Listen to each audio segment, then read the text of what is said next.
El bilir ki sen mənimsən, yurdum, yuvam, məskənimsən. Anam doğma vətənimsən, ayrılar mı könül candan? Azərbaycan, Azərbaycan.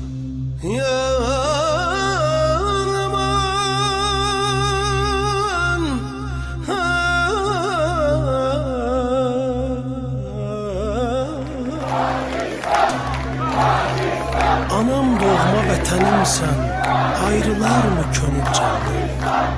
Azərbaycan, Azərbaycan.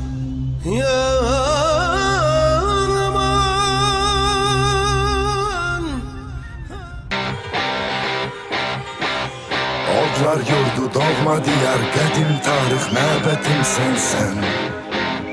Keşiyində sərkərdən var, güneş kimi əbədisən sən. Çok az kalıb zaman çatar, bu dünyada hak yerin tapar. Torpaqların azaldılar, hüdudlarda tonqallar yanar.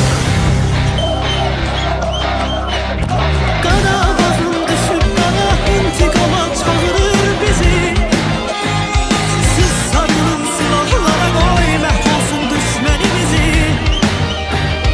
Qarabağın düşüb qana intiqama çağırır bizi. Siz sarılın silahlara qoy, məhv olsun düşmənimizi.